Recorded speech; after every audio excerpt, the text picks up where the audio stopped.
എഫെസോസിലെ സഭയ്ക്ക് എഴുതിയ ലേഖനം. അപ്പോസ്തലനായ പൗലോസിന്റെ എഴുത്തുകളിലെ പ്രധാനപ്പെട്ട പഠിപ്പിക്കലുകളുടെ സംഗ്രഹമാണ് ഈ ലേഖനം.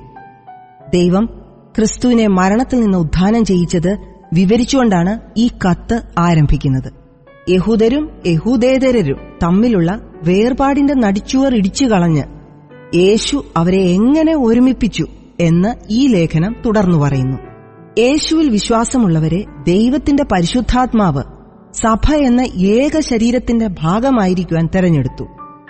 ഈ ശരീരത്തിന് കർത്താവ് ഒരുവൻ, വിശ്വാസമൊന്ന്, സ്നാനമൊന്ന്. സഭയിലെ വ്യത്യസ്തരായ ജനങ്ങളെ ക്രിസ്തു തെരഞ്ഞെടുത്തത് വിവിധങ്ങളായ വരങ്ങളുള്ളവരായി അപ്പോസ്തലന്മാർ, പ്രവാചകന്മാർ, മിഷണറിമാർ, ഇടയന്മാർ, ഗുരുക്കന്മാർ എന്നിങ്ങനെ ആയിരിക്കുവാനാണ്. അവസാനത്തെ ഏകദേശം 3 അധ്യായങ്ങളിൽ ദൈവജനത്തിന് ആവശ്യമായ പ്രായോഗിക ഉപദേശങ്ങൾ നൽകുന്നു.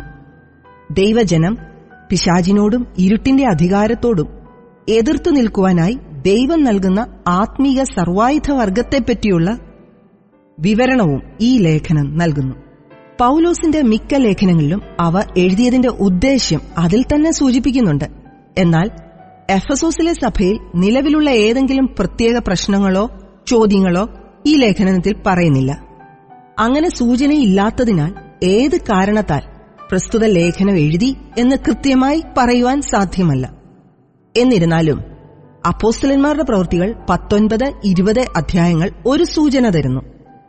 യേശുക്രിസ്തുവിനെപ്പറ്റി എഫെസോസിലുള്ളവരോട് പൗലോസ് പറഞ്ഞത് ഫലപ്രദമായിരുന്നു എന്ന് ആ അധ്യായങ്ങൾ പറയുന്നു. പിന്നീട് എഫെസോസിലെ പ്രിയങ്കരിയായ അർത്തമിസ് ദേവിയുടെ ആരാധകരോട് അദ്ദേഹം വാദിച്ചു.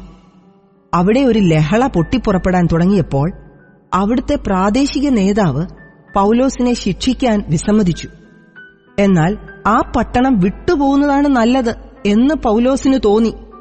അതിനുശേഷം എഫെസോസിലെ സഭാ നേതാക്കന്മാരെ കണ്ട് അവർ അഭിമുഖീകരിക്കുന്ന പ്രയാസങ്ങളെ തരണം ചെയ്യാൻ തക്ക ധൈര്യം പകർന്നുകൊടുത്തു. പൗലോസ് അവരെ പഠിപ്പിച്ച സുവിശേഷത്തെ അനുസരിക്കുന്നതിന് പകരം അനുയായികളെ പല കൂട്ടങ്ങളായി വിഭജിക്കാൻ ശ്രമിക്കുന്ന ചില അംഗങ്ങളുടെ പ്രവർത്തനങ്ങളായിരുന്നു എഫെസ്യ സഭയിലെ ഏറ്റവും വലിയ പ്രയാസം. അതുകൊണ്ട് എഫെസ്യരുടെ വലിയ ഉത്കണ്ഠയായിരുന്ന സഭയ്ക്കുള്ളിലെ ഐക്യം എന്ന പ്രശ്നത്തെ ആസ്പദമാക്കി പൗലോസ് എഴുതിയിരിക്കുന്നു. പല പുരാതന കയ്യെഴുത്തു പ്രതികളിൽ കാണുന്ന ഈ എഴുത്ത് എഫെസോസിലുള്ള വിശുദ്ധന്മാരെ അഭിസംബോധന ചെയ്തിട്ടുള്ളതാണ്. വളരെ പുരാതനമായവ ഉൾപ്പെടെ ഏതാനും കയ്യെഴുത്തു പ്രതികളിൽ എഫെസ്യരാണ് ഈ എഴുത്ത് സ്വീകരിച്ചത് എന്ന് രേഖപ്പെടുത്തിയിട്ടില്ല. ഏഷ്യ മൈനറിലുള്ള പല സഭകളിൽ വിതരണം ചെയ്യുവാൻ ഉദ്ദേശിച്ചായിരുന്നു ലേഖനം എഴുതിയത് എന്ന് അനുമാനിക്കാം.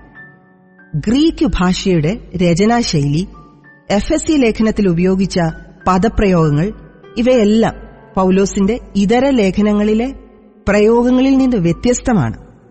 പൗലോസ് ഏകദേശം 3 വർഷം എഫെസോസിൽ താമസിച്ച് അവിടെ ഒരു ആരാധനാക്കൂട്ടം ഉണ്ടാക്കുവാൻ ശ്രമിച്ചിരുന്നു. എന്നാൽ എഴുത്തുകാരനും എഴുത്തു സ്വീകരിച്ചവരും തമ്മിൽ കണ്ടുമുട്ടിയിരുന്നില്ല എന്ന് സൂചനയുണ്ട്. ആര് എപ്പോൾ ഈ കത്ത് എഴുതി എന്നതിനെപ്പറ്റി വേദപണ്ഡിതരുടെ ഇടയിൽ വ്യത്യസ്തമായ അഭിപ്രായങ്ങൾ ജനിപ്പിക്കാൻ ഇത്തരം സൂചനകൾ ഇടയാക്കിയിട്ടുണ്ട്. എന്നാൽ പൗലോസിന്റെ എഴുത്തുകളോട്, പ്രത്യേകിച്ച് കൊലോസ്യർക്കെഴുതിയ ലേഖനത്തോട് വളരെ സാമ്യമുള്ളതിനാൽ ഈ ലേഖനവും പൗലോസിന്റെ ലേഖനമായി പരിഗണിക്കപ്പെടുന്നു.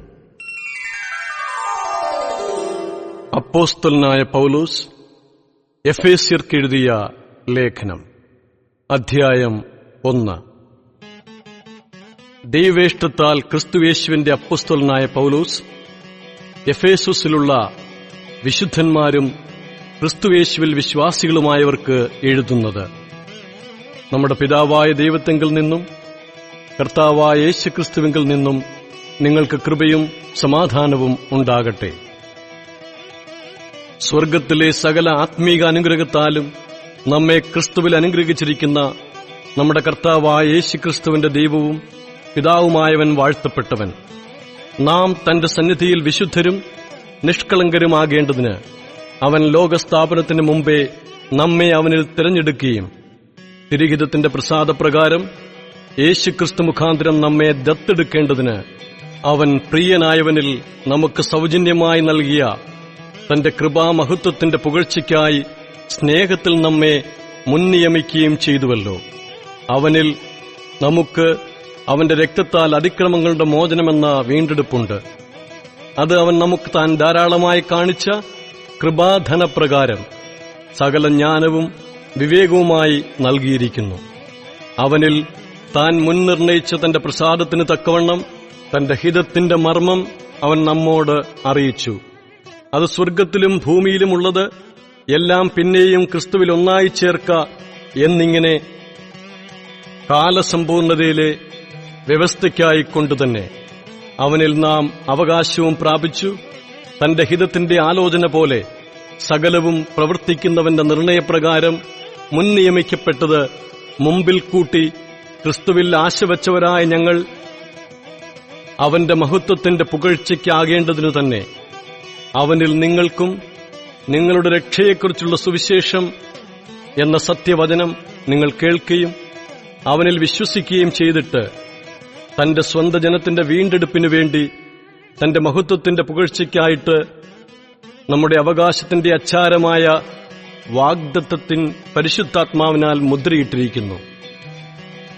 അതുനിമിത്തം ഞാനും നിങ്ങൾക്ക് കർത്താവായ യേശുവിലുള്ള വിശ്വാസത്തെയും സകല വിശുദ്ധന്മാരോടുമുള്ള സ്നേഹത്തെയും കുറിച്ച് കേട്ടിട്ട് നിങ്ങൾക്ക് വേണ്ടി ഇടവിടാതെ സ്തോത്രം ചെയ്ത് എന്റെ പ്രാർത്ഥനയിൽ നിങ്ങളെ ഓർത്തും കൊണ്ട് നമ്മുടെ കർത്താവായ യേശുക്രിസ്തുവിന്റെ ദൈവവും മഹത്വവുമുള്ള പിതാവുമായവൻ നിങ്ങൾക്ക് തന്നെക്കുറിച്ചുള്ള പരിജ്ഞാനത്തിൽ ജ്ഞാനത്തിന്റെയും വെളിപ്പാടിന്റെയും ആത്മാവിനെ തരേണ്ടതിനും നിങ്ങളുടെ ഹൃദയദൃഷ്ടി പ്രകാശിപ്പിച്ചിട്ട് അവന്റെ വിളിയാലുള്ള ആശ ഇന്നതെന്നും വിശുദ്ധന്മാരിൽ അവന്റെ അവകാശത്തിന്റെ മഹിമാദനം ഇന്നതെന്നും അവന്റെ ബലത്തിൻ വല്ലഭത്വത്തിന്റെ വ്യാപാരത്താൽ വിശ്വസിക്കുന്ന നമുക്കുവേണ്ടി വ്യാപരിക്കുന്ന അവന്റെ ശക്തിയുടെ അളവറ്റ വലിപ്പം ഇന്നതെന്ന് നിങ്ങൾ അറിയേണ്ടതിനും പ്രാർത്ഥിക്കുന്നു.